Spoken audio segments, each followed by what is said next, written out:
प्यारे बच्चों, आप सभी का हमारे चैनल पे बहुत बहुत स्वागत है। दोस्तों, इस वीडियो के माध्यम से क्लास 10th के बच्चों के लिए गृह विज्ञान का एक मोस्ट इंपोर्टेंट वायरल वीडियो लेकर के आ चुके हैं, जो कि आज के दिन यानी कि 20 फरवरी 2023 बोर्ड परीक्षा के लिए सबसे ज़्यादा अति महत्वपूर्ण वीडियो होने वाला है। प्यारे बच्चों, आप सभी का आज गृह विज्ञान का पेपर होने वाला है और मैं आशा करता हूँ कि आप सभी की तैयारी बहुत ही बढ़िया तरीके से हो चुकी होगी। लेकिन आपके तैयारी को और भी बेहतर बनाने के लिए मैं एक बार फिर से आप सभी के डिमांड पे पूरे किताब के मोस्ट इंपोर्टेंट बहुविकल्पी और साथ में जितने भी मोस्ट इंपोर्टेंट आप सभी के दीर्घ उत्तरीय प्रश्न बन सकते हैं, उन सभी प्रश्नों को इस वीडियो के माध्यम से कवर करेंगे, जो कि 2023 बोर्ड परीक्षा में हमेशा पूछे जाएंगे। और प्यारे साथियों, यकीन मानो, अगर आप इस वीडियो को देख लेते हो, समझ लेते हो, तो बोर्ड के पेपर में इससे बाहर एक भी प्रश्न नहीं आएंगे। ये मैं 100% गारंटी के साथ बोल रहा हूँ। और इस वीडियो को देखने के बाद आप सभी का बोर्ड के पेपर में 95% मार्क्स फिक्स हो जाएगा, ये मैं दावे के साथ बोल सकता हूं। तो फिर बच्चों, आज की इस धमाकेदार वीडियो को शुरू से लेकर के एंड तक जरूर देख लेना, अंत तक जरूर देखना, लाइक कर देना, शेयर कर देना, अगर चैनल पे नए हो तो चैनल को भी सब्सक्राइब कर देना। प्यारे बच्चों, इस वीडियो के माध्यम से मैं आप सभी को वो सारे बहुविकल्पी और वो सारे दीर्घ उत्तरीय प्रश्न बताने वाला हूँ, जो कि आप सभी के आज के पेपर में देखने को मिलेंगे। तो आप सभी सिंपल रिक्वेस्ट है कि वीडियो को थोड़ा सा भी स्किप नहीं करना है और शुरू से लेकर के एंड तक जरूर देखना है। आइए, सबसे पहला हमारा क्वेश्चन पूछा गया है कि एक सामान्य महिला की नाड़ी की गति प्रति मिनट कितनी होती है। देखो, यहाँ पे क्वेश्चन बदल गया है, यहाँ पे पूछ दिया कि एक सामान्य महिला पूछ दिया है, ठीक है। अगर यहाँ पे बोलेगा कि सामान्य व्यक्ति की नाड़ी की स्पीड कितनी होती है, आप लगाओगे 72 से 80 बार, ठीक है। लेकिन यहाँ पे ये पूछा है कि सामान्य महिला की नाड़ी की स्पीड कितनी होती है, ये होती है 77 से लेकर के 85 के बीच में होती है। तो प्यारे साथियों, समय बहुत ही कम बचा हुआ है, इसको मैं ध्यान में रखते हुए आपसे मैं खाली यहाँ पे आंसर को साझा करूँगा, ऑप्शन में नहीं बोलूँगा। समझ में आ गया? चलिए आगे बात करेंगे। अगला हमारा क्वेश्चन दिया गया है कि श्वसन तंत्र का प्रमुख अंग क्या होता है, फेफड़े, अग्न्याशय, यकृत या आमाशय। तो श्वसन तंत्र का जो प्रमुख अंग होता है, मेन पार्ट्स होता है, वो हमारा फेफड़ा हो जाएगा। ऑप्शन नंबर पहला ही राइट आंसर होगा। अगला क्वेश्चन दिया गया है कि संबंधों के द्वारा ज्ञात किया जाता है नाड़ी की गति, श्वसन की दर, रुधिर का दाब या शरीर का टेम्परेचर यानी कि ताप। तो संबंधों के द्वारा क्या करते हैं भाई, हम शरीर का टेम्परेचर सेंस करते हैं, यानी कि जो भी हमारी बॉडीज का टेम्परेचर होता है वो हम क्या करते हैं, सेंस करते हैं, नापते हैं, ठीक है। समझ में आ गया? चलिए अगला क्वेश्चन दिया गया है कि तीव्र ज्वर की अवस्था में रोगी को भ्रम कर रहता है, मैंने कैसा उसमें काम करना पड़ता है, ठंडी सेक देना पड़ेगा कि गर्म सेक देना पड़ेगा कि बुफारा देना पड़ेगा या पुलिस की मतलब पूंडी बनानी पड़ेगी, ठीक है। जो भी आपके प्याज की पुलिस वगैरह बनाती है, तो पुलिस किसके काम के लिए आती है, ये घाव फुंसी के लिए काम आती है। लेकिन यहाँ पे ये पूछा जा रहा है कि जो भी हमारा तेज बुखार अगर किसी को हो जाएगा, उस कंडीशन में क्या करेंगे, उसको हम ठंडी सेक देंगे। ऑप्शन नंबर पहला ही राइट आंसर हो जाएगा। समझ गए? चलिए आगे बात करेंगे। अगला क्वेश्चन दिया गया है कि बर्फ की टोपी का प्रयोग किया जाता है कहाँ पे, तीव्र ज्वर में, तीव्र दर्द में, अधिक रक्तदाब में या चाहे जब मन तब। तो बर्फ की टोपी का हम प्रयोग कहाँ करते हैं, तीव्र ज्वर में करते हैं। जब किसी भी इंसान को अगर तेज बुखार हो जाए, उस कंडीशन में हम क्या करते हैं, बर्फ की टोपी का इस्तेमाल करेंगे। ऑप्शन नंबर पहला ही बिल्कुल राइट आंसर यहाँ पे हो जाएगा। प्यारे साथियों, आप सभी लोग इस पूरे पेपर को तैयार कर लो, ठीक है। जितना क्वेश्चन बता रहा हूँ सभी को अभी तभी तैयार कर लो। आप सभी के डिमांड पे ये वीडियो बनाई जा रही है, वरना मेरा डिमांड नहीं था, ठीक है, कि मैं इस वीडियो को लाऊं। आप लोग चैनल पे बहुत सारे लोग कमेंट किए हैं कि सर कैसे भी करके आप एक वीडियो या 2 वीडियो कम से कम ला दो। तो मैं कोशिश कर रहा हूँ कि अभी मैं ये ला दे रहा हूँ, और आगे आने वाले समय के माध्यम से जो भी आपके समय टाइम बचेगा, उसमें मैं सारे पूरे बुक के मोस्ट इंपोर्टेंट जितने भी यहाँ पे 100-200 बहुविकल्पी है, उसको मैं करवाने को सोच रहा हूँ, ठीक है। एक बार कमेंट करके बता देना कि क्या मैं ये राय सही सोच रहा हूँ कि गलत, ठीक है। चलो आगे बात करेंगे। अगला हमारा क्वेश्चन दिया गया है कि सेक करने से क्या फ़ायदा होता है, ज्वरता है, ठीक है, या सूजन घटती है या ठंडक पहुंचती है या कोई लाभ नहीं होता है। तो सेक करने से हमें क्या फ़ायदा होती है, सूजन हमारा घट जाता है। जो भी हमारे बॉडी में सूजन होती है, अगर उसको हम सेक दे देंगे, सेक कर देंगे, तो क्या हो जाएगा, सूजन हमारा कम हो जाएगा। समझ में आ गया? चलिए प्यारे बच्चों, अब हम आगे बात करेंगे। अगला हमारा क्वेश्चन दिया गया है 7वां नंबर क्वेश्चन समझो। पूछा गया है कि गुम चोट का दर्द कम करने के लिए कपटी जाती है, क्या करी जाती है भाई, क्या किया जाता है, पट्टी लगाई जाती है, पुलटिस बनाया जाता है, या ठंडी पट्टी बनाई जाती है, या मोटा कटोरा बनाया जाता है, ठीक है। तो देखो, गुम चोट का दर्द को कम करने के लिए हम क्या करते हैं, प्याज की पुलटिस वगैरह बना करके बांध लेते हैं, हमारा दर्द कम हो जाएगा। समझ में आ गया? चलिए आगे बात करेंगे। अगला क्वेश्चन दिया गया है कि घायल व्यक्ति के स्थानांतरण की सर्वोत्तम विधि क्या होती है, ठीक है। हस्त आसन के द्वारा, गोद में उठाना, कंधों पर लाद कर ले जाना या स्ट्रेचर के माध्यम से। देखो घायल जो व्यक्ति हो जाता है उसकी जो भी हम स्थानांतरण का मतलब ये होता है कि उस व्यक्ति को एक स्थान से लेकर के दूसरे स्थान तक पहुंचाना, मतलब उसके मतलब सेफ जगह पे पहुंचाना। अगर कहीं पे उसको एक्सीडेंट हो गया है तो उसको डॉक्टर के पास या उसके घर के पास जब ले जाओगे तो ले जाने के लिए कौन सी विधि सबसे ज़्यादा अधिक इंपॉर्टेंट होती है, वो होती है स्ट्रेचर के द्वारा। किसके द्वारा? स्ट्रेचर के द्वारा। ठीक है, समझ में आ गया। चलिए आगे बात करेंगे। अगला हमारा क्वेश्चन दिया गया है कि किसी दुर्घटना के स्थानांतरण का उद्देश्य क्या होता है? धूप से बचाना, सुरक्षित स्थान पर पहुंचाना, पुनः दुर्घटना से बचाना या ये सभी। ठीक है, तो किसी दुर्घटना के से, ठीक है, स्थानांतरण करने का उद्देश्य क्या होता है? धूप से भी बचाएंगे, साथ में उसे सुरक्षित स्थान पर भी पहुंचा देंगे, और क्या करेंगे? दुर्घटना से भी हम बचाएंगे, एक्सीडेंट होने से भी बचा सकते हैं। कहने का सेंस यहाँ पे एक ऑप्शन नंबर चारों यहाँ पे सत्य हो जाएगा, घ ऑप्शन यहाँ पे बिल्कुल ही राइट आंसर हो जाएगा। समझ गए। चलिए आगे देखते हैं। अगला क्वेश्चन दिया गया है कि मूर्छित अवस्था में घायल को स्थानांतरित करने की विधि कौन सी होती है? हस्त आसन विधि के द्वारा, कंधे पर लाद कर ले जाना या सहारा दे जाना या ये सभी। देखो मूर्छित व्यक्ति को क्या करते हैं हम, अगर वो घायल हो गया तो हम क्या करेंगे?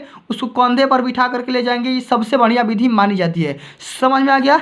चलिए आगे देखते हैं। अगला क्वेश्चन दिया गया है कि सिल्वेस्टर विधि में रोगी को लिटाया जाता है, कैसे? देखो सिल्वेस्टर होती है और एक सेफर्स होती है, दो प्रकार की विधियाँ होती है। ठीक है, अभी मैं बताऊंगा, अभी मैं आप सभी को जब लॉन्ग आंसर क्वेश्चन बताऊंगा उसमें बताऊंगा कि कौन कौन सी विधियाँ होती है, इसका यूज कहाँ कहाँ किया जाता है, किस काम में किया जाता है। ठीक है, तो सिल्वेस्टर विधि में रोगी को किस तरह से लिटाया जाता है? पेट के बल, एक ओर, या पीठ के बल, या किसी भी प्रकार से। तो सिल्वेस्टर विधि में हम क्या करते हैं? पीठ के बल से क्या करते हैं? रोगी को लिटा देते हैं, रोगी को सुला देते हैं। समझ में आ गया।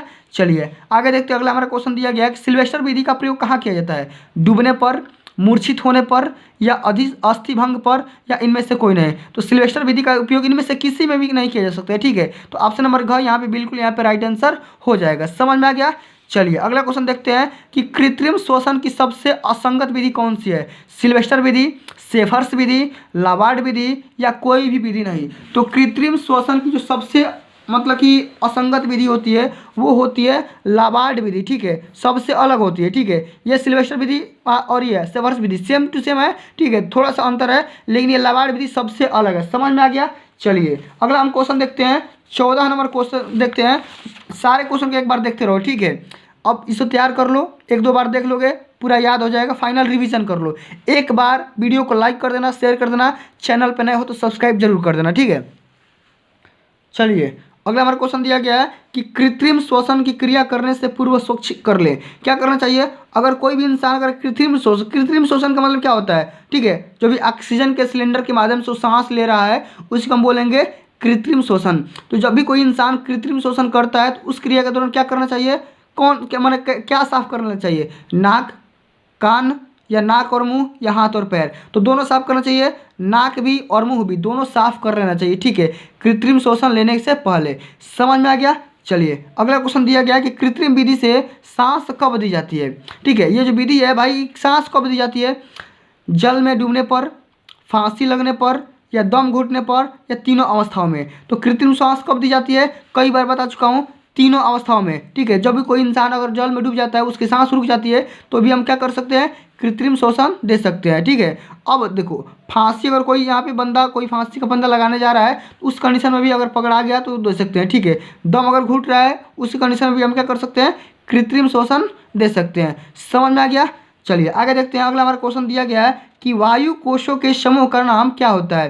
कंठ, प्रभु, ठीक है, या श्वास नली, या श्वसन तंत्र। ठीक है, तो इसका जो राइट आंसर हो जाएगा क्या हो जाएगा? वायु कोशों के समूह को हम क्या बोलेंगे? ठीक है, एक बार प्यार से इसका अपने कमेंट बॉक्स में कमेंट करके बता दो, क्योंकि ये क्वेश्चन मैंने कई बार करवा रखा है कि भैया वायु कोशों के समूह का क्या नाम होता है, कई बार बताया है। ठीक है, एक बार ध्यान से देख लोगे, समझ लोगे, आपको याद आ जाएगा। ठीक है, चलो अब अगला हमारा क्वेश्चन दिया गया है कि श्वसन क्रिया का प्रमुख अंग कौन सा होता है? ये भी क्वेश्चन कई बार बताया हूँ। फेफड़े, अमाशय, खोपड़ी या नासिक। तो श्वसन क्रिया का सबसे जो फेमस अंग माना जाता है, फेमस जो पार्ट्स माना जाता है, ठीक है, वो माना जाता है फेफड़ा को। ठीक है, फुफ्फुस को माना जाता है। किसको माना जाता है? फेफड़ा को। फेफड़े के माध्यम से हम क्या करते हैं?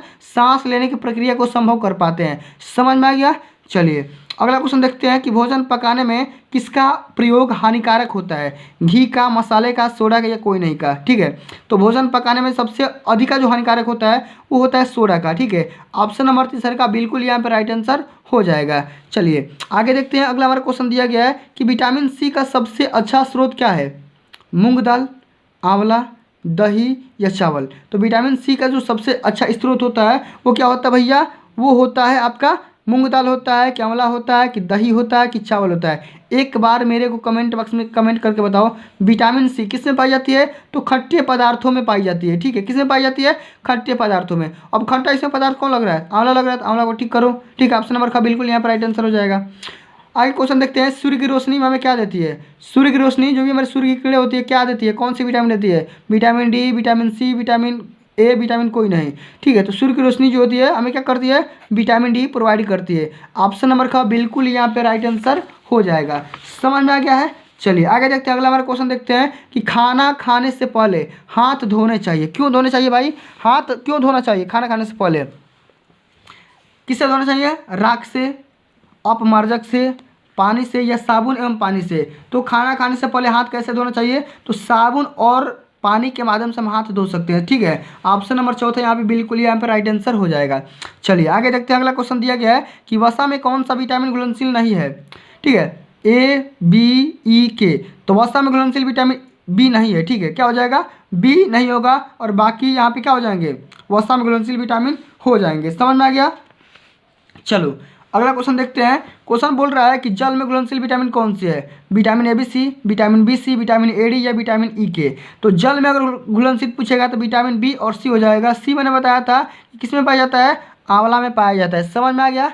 चलिए आगे देखते हैं। अगला हमारा क्वेश्चन पूछा जा रहा है कि भोजन पकाने की विधि कौन सी होती है। ठीक है, भोजन पकाने की विधि सबसे बढ़िया विधि कौन सी होती है भाई, उबालना, तलना या भाप के द्वारा, ये सभी। तो भोजन पकाने की जो सबसे बढ़िया विधि होती है वो होती है भाप के द्वारा। ठीक है, भाप के द्वारा यहाँ पे सबसे बढ़िया विधि मानी जाती है। ठीक है, लेकिन यहाँ पे देखो सब सर्वोत्तम विधि नहीं पूछा है ना, तो भोजन पकाने की जो विधि होती है सब विधि के माध्यम से कर सकते हो। ऑप्शन नंबर यहाँ पे चौथा यहाँ पे सही हो जाएगा। लेकिन अगर यही आपसे पूछ देगा कि भोजन पकाने की सर्वोत्तम विधि कौन सी होती है, तो आपको इस वाले ऑप्शन को टिक करिएगा। अभी ऑप्शन गलत हो जाएगा। क्यों, क्योंकि आपसे बस खाली इतना ही पूछा है कि भोजन पकाने की कौन कौन सी विधियाँ होती है। तो उबाल कर भी बना सकते हैं, तल करके भी बना सकते हैं और भाप के माध्यम से भी बना सकते हैं। कहने का सेंस यहाँ पे है कि तीनों के तीन ऑप्शन यहाँ पे बिल्कुल ये राइट आंसर हो जाएंगे। ठीक है, चलो अगला क्वेश्चन दिया गया कि शरीर निर्माण में सहायक है प्रोटीन, वसा, विटामिन या कार्बोहाइड्रेट। तो शरीर के निर्माण करने के लिए हमारे पास क्या होना चाहिए भाई, प्रोटीन की आवश्यकता होती है। प्रोटीन लेना पड़ेगा तभी हमें क्या हो सकता है, बॉडी ग्रोथ कर सकती है। समझ में आ गया। चलिए आगे देखते हैं। अगला क्वेश्चन पूछा जा रहा है कि भोजन पकाने में समय की बचत होती है।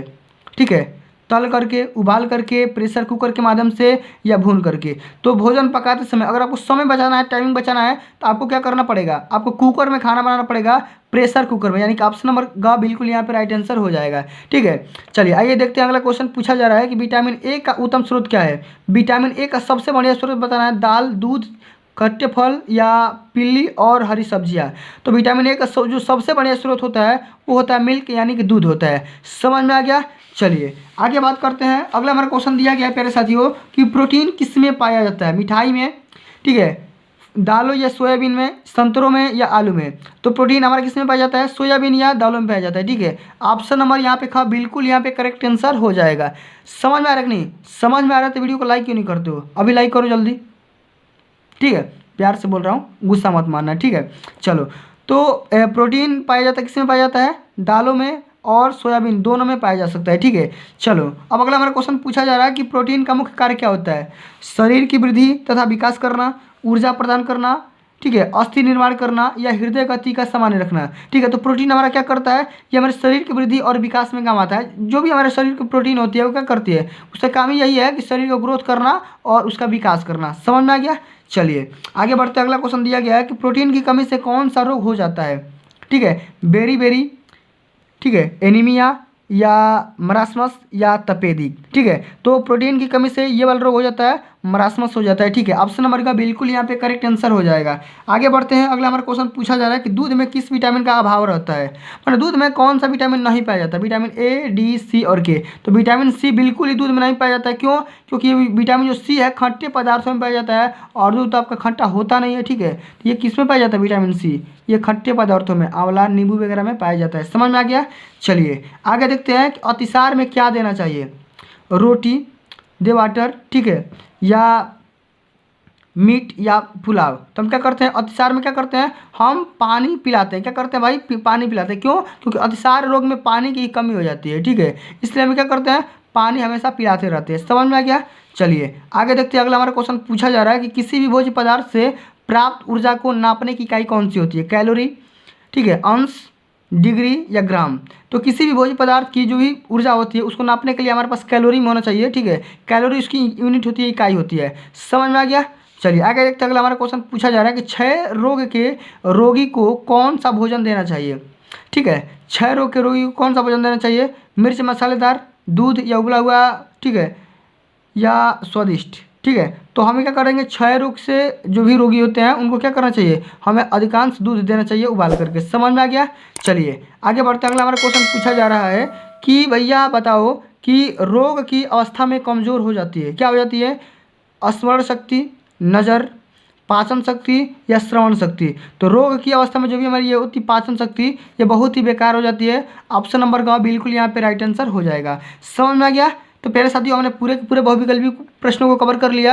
अगर आप इसका मैराथन क्लास देखना चाहते हैं आपको थोड़ा सा वेट करना पड़ेगा, आप तुरंत आपको वीडियो मिल जाएगी। ठीक है, एक बार क्लास 10th सॉरी यहाँ पे होम साइंस का प्लेलिस्ट ओपन करोगे अभी तुरंत आपको प्रीमियर मिल जाएगा। ठीक है, चलिए आगे देखते हैं, हम अब बात करेंगे प्यारे साथियों बहुविकल्पी। तो हमने समझ लिया। अब हम देखेंगे क्वेश्चन के बारे में। आप सभी के बोर्ड के पेपर में जो 6 नंबर के क्वेश्चन पूछे जाते हैं, ठीक है, बोर्ड के पेपर में क्वेश्चन हमेशा पूछे जाते हैं, इसको ध्यान से समझना है। ठीक है, एक बार, ठीक है, बढ़िया से देख लो, समझ लो, यही सब सारे क्वेश्चन बोर्ड के पेपर में पूछे जाने वाले हैं। ठीक है, चलो अब ये जो क्वेश्चन है दीर्घ उत्तरी वाला क्वेश्चन है। ठीक है, एक बार इसको ध्यान से समझना है और एक बार इसको मैं थोड़ा सा सेट कर लेता हूँ। ठीक है, एक बार प्यार से इसको सेट कर लिया जाए, उसके बाद हम पढ़ेंगे बढ़िया से। ठीक है, चलो सेट हो गया हमारा। आओ, हमारा क्वेश्चन बोल रहा है कि दूषित जल से फैलने वाले प्रमुख रोग कौन कौन से होते हैं और हैजे के कारण, लक्षण, उपचार तथा बचाव के उपाय लिखिए। ठीक है, क्या बोल रहा है कि दूषित जल से कौन कौन से रोग फैल सकते हैं उसके बारे में उसका नाम लिखना है और साथ में हैजा का लक्षण बताना, उपचार लिखना है और इसके बाद ये बताना है कि भाई हम हैजे से कैसे बच सकते हैं, इसके बारे में आप सभी को आंसर देना है। कैसे करोगे? बहुत ही सिंपल सा क्वेश्चन है। ठीक है, देखो यहाँ पे लिखोगे कि जो भी हमारा अशुद्ध जल होता है, अशुद्ध जल के द्वारा फैलने वाले जो रोग होते हैं निम्नलिखित रोग हैं। ठीक है, इस तरह से लिखेंगे कि अशुद्ध जल द्वारा फैलने वाले निम्नलिखित रोग हैं। कौन कौन से? जैसे कि यहाँ पे लिख सकते हैं हैजा, हैजा को हम कलरा बोलते हैं, मोती झरा को हम टाइफाइड बोलते हैं, पेचिस को हम डिसेंट्री बोलते हैं और अति झरा को डायरिया बोलते हैं। तो इतने सारे रोग जो होते हैं अशुद्ध जल के माध्यम से हो सकते हैं। ऐसा कोई भी इंसान होगा जो अगर कोई भी इंसान अगर अशुद्ध जल का सेवन करता होगा तो ये सारी बीमारियों से वो क्या कर सकता है, जूझ सकता है। ठीक है, हैजा, मलेरिया, पेचिस या अतिसार। ठीक है, तो इतने सारे उसको रोग हो सकते हैं। समझ में आ गया? इतना बात तो सबसे पहले क्वेश्चन का यहाँ जवाब मिल गया कि दूषित जल से कौन कौन से रोग होते हैं, उसका मैंने बता दिया। अब अगला हमारा क्वेश्चन ये पूछा गया है कि हैजे के लक्षण, उपचार और बचाव के उपाय लिखिए।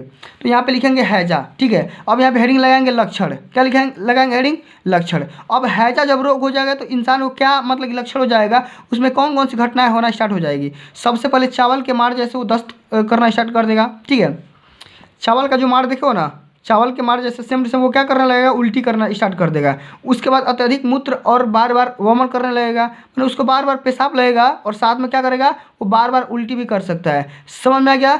मूत्र तो उसको बार बार लगेगा लेकिन मूत्र विसर्जन में कमी आ जाएगी।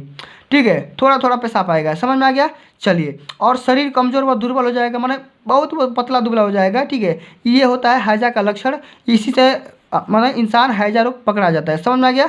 अब इसको हमारा पूछा है उपचार और साथ में इसके बचाव लिखना है। तो यहाँ पे एक ही लाइन में हेडिंग बना कर लिख सकते हैं कि हैजा रोग के उपचार और बचाव कैसे लिखेंगे। तो मेलों या भीड़ भरे क्षेत्रों में जाने वाले तथा रोगी के आसपास रहने वाले व्यक्ति से बचाव का टीका अवश्य लगवाना चाहिए और साथ में दूध व जल को उबाल करके पीना चाहिए।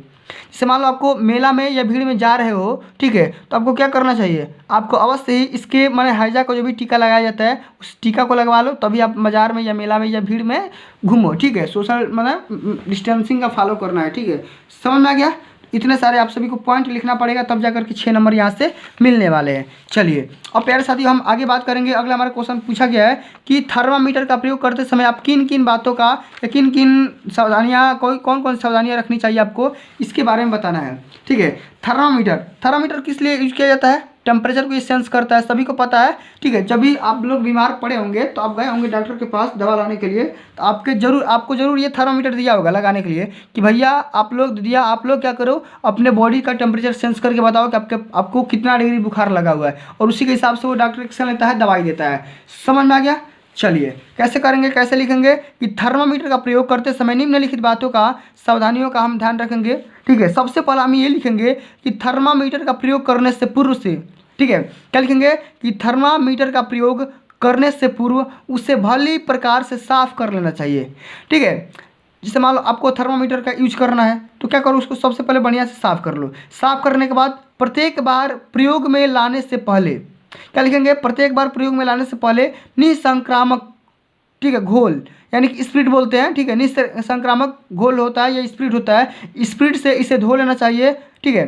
देखो होता क्या है कि अगर कोई भी इंसान दूसरा लगाया है, यूज कर लिया है, तो उसको क्या करो, स्प्रिट के माध्यम से धो करके आराम से साफ करके आराम से अपना सेंस करो टेम्परेचर, ये होता है सही तरीका। आगे लिखेंगे कि रोगी अगर, ठीक है, अचेतावस्था, क्या लिखेंगे, रोगी अगर अचेतावस्था में है, ठीक है, तो उसके मुंह में थर्मामीटर नहीं लगाना चाहिए।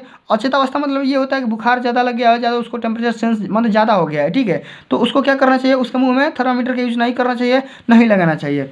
आगे लिखेंगे कि रोगी को यदि पसीना आ रहा है तो उसे पोंछ कर तथा कुछ समय रुक कर ही उसका टेम्परेचर सेंस करेंगे, ठीक है। और कोई भी रोगी है उसको अगर ज़्यादा पसीना आ रहा है तो सबसे पहले ये सोचेंगे कि उसका पसीना ठहरने का या रुकने का या बंद हो जाने का हम वेट करेंगे, और जब पसीना सूख जाएगा, ठीक है, ख़त्म हो जाएगा, उसके बाद क्या करेंगे, उसका टेम्परेचर सेंस करेंगे, तापमान लेंगे। समझ में आ गया। चलिए आगे बढ़ते हैं कि तापमान लेते समय या तापमान लगाते हुए निकालते समय, ठीक है, सॉरी यहाँ पे देखो थर्मामीटर जो होता है, ठीक है, टेम्परेचर सेंस करते समय या थर्मामीटर लगाते हुए निकालते समय शीघ्रता नहीं करना चाहिए। ऐसा ना हो कि मतलब आप 2 सेकंड में 4 सेकंड में निकाल लोगे तो आपका टेम्परेचर सेंस हो जाएगा। कम से कम आप सभी को 2-3 मिनट उसमें लगाना पड़ेगा, तभी आपका टेम्परेचर को क्या करता है, सेंस करता है। इतना बात क्लियर समझ में आ गया, ठीक है। अंत में लिख देंगे कि तापमान लेने के पश्चात थर्मामीटर को साफ करके सुरक्षित स्थान पर रख देना चाहिए। तो ये होता है थर्मामीटर का प्रयोग करते समय इन बातों का हम क्या करेंगे, सावधानियां बरतेंगे। समझ में आ गया। समझ में आ गया तो एक बार वीडियो को लाइक कर दो, शेयर कर दो, चैनल पर नया हो सब्सक्राइब कर दो, ठीक है। चलो अब अगला हमारा क्वेश्चन दिया गया है कि घायल, ठीक है, घायल के स्थानांतरण से आप क्या समझते हैं या क्या तात्पर्य होता है, स्थानांतरण की विधियाँ कौन कौन सी होती है, इसके बारे में आप सभी को लिखना है। कैसे लिखोगे समझो कि दुर्घटना स्थल पर प्रायः चिकित्सा, ठीक है, दुर्घटना स्थल पर प्रायः चिकित्सा साधनों का अभाव रहता है। अगर मान लो कोई भी इंसान का एक्सीडेंट अगर हो गया है तो जरूरी थोड़ी है कि वहाँ पे डॉक्टरी होगा या अस्पताल होगा या मेडिकल होगा, ऐसा कोई जरूरी बात नहीं है। तो यही बोल रहा है कि दुर्घटना स्थल पर प्रायः चिकित्सा साधनों का अभाव होता है, इसलिए घायल व्यक्ति को किसी सुरक्षित एवं सुविधाजनक स्थान पर ले जाना चाहिए, वही उसके भलाई का काम होता है। परंतु यह कार्य इतना सरल नहीं होता है। क्यों? क्योंकि इसके लिए स्थानांतरण का विशिष्ट ज्ञान होना चाहिए, ठीक है। इसके लिए स्थानांतरण का मतलब ये होता है कि उस इंसान को उठा करके ले करके जाएगा कौन, और ले करके जाने को तैयार भी होगा तो ले करके जाने का बहुत सारे तरीके होते हैं, विधि होती है, ठीक है। उसका नॉलेज होगा तभी ले करके जा पाएंगे, वरना नहीं ले जा पाएंगे। समझ में आएगा कि नहीं। चलिए लिखेंगे कि घायल व्यक्ति के स्थानांतरण के लिए स्ट्रेचर का प्रयोग सर्वोत्तम माना जाता है, और परंतु सामान्यतः रूप से ये बोलेंगे कि दुर्घटना स्थल पर इसकी उपलब्धि बहुत कम होती है। किसकी? ठीक है, इसी स्ट्रेचर की, जो हमारी विधि है इसी की क्या होती है, बहुत कम इसका यूज किया जाता है। अब हमारा ये क्वेश्चन पूछा गया है कि स्थानांतरण की विधियाँ कौन कौन सी होती है, उसके बारे में उसका नाम लिखना है। तो स्थानांतरण करने के लिए निम्नलिखित विधियाँ है, कौन कौन सी है। सबसे पहली विधि है सहारा दे करके ले जाना है। और कोई इंसान ऐसा है जिसको मैंने बहुत कम चोट लगा है, वो जा सकता है तो जा सकता है, उसको सहारा दे करके ले करके चले जाओ घर पे।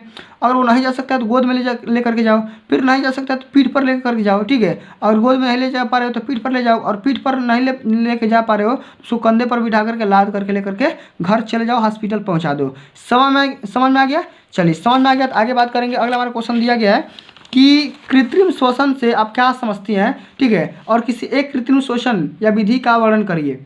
कैसे लिखोगे इसको? तो किसी कारणवश यदि फेफड़े में स्वच्छ एवं ताज़ा वायु का आना जाना कम या बंद हो जाता है तब हम क्या करते हैं?